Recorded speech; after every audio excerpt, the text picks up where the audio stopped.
na lang, bagsak yung mukha mo. Ha? Anong nangyari? Wala, inspired lang po ako. Oh, eh di pwede na tayo mag-training bukas. Ay, kahit araw-arawin niyo po, game ako dyan. Ano? Kahit ngayon pa, tara! Te, wala munang training. May lakad tayo. Nay, Bakit? Saan kayo pupunta? Kailangan ko ba magpaalam sa'yo? Ay, hindi kasi importante sana yung training namin dahil hinahanda ako para sa professional boxing eh. Importante din yung oras ko sa anak ko.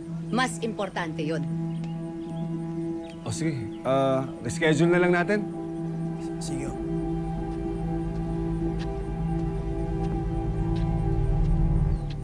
Nay, saan po ba kasi yung importanteng lakad natin? Anak, di ba kararating ko lang? Gusto kita makasama. Gusto ko makabawi sa mga panahon na wala ako. Alam ko naman po yun, Nay. Eh, lagi na lang kasi tatay mo yung kasama mo. Baka mamaya palitan mo na ako niyan. Nako, yun pala yun!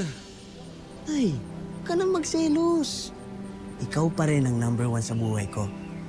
Promise. Promise, ha? Mamaya, ako na lang Ano pa tatay yan? mo. Grabe ka naman magselos. Para kang ako. Love you, Nay. Love you.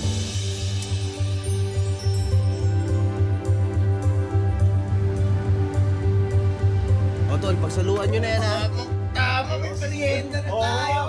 Salamat. Salamat, Aling Nadja, ha? Baka walang anuman. Sakto. Bigyan mo din yung mga nasa locker, ha? Sige, tita. Tatlo sa'yo. Oo, boss, mamukainin lahat yan, ha? Grabe si Nay. O, ano, Nay? Bilang sikat ka na, ano?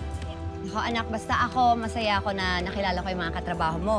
At sa wakas, nakarating na rin ako dito sa trabaho mo. Anak, gusto ko rin pala dalhin mo ako sa Guerrero Gym para makilala ko yung manager mo, si Sir Alex. Gusto ko malaman lahat ng tungkol sa ginagalawan mo. Oo, Nay, walang problema. Para malaman din nila na proud mamas boy ako. Talaga?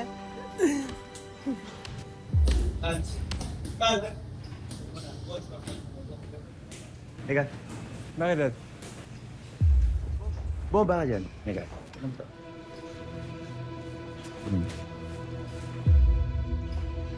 Ayan, sinasabi ko sa'yo. Anak, lagi ba yan nandito? Oo, Nay. Dito sila nag-iensayo, eh. Oh, panoorin mo.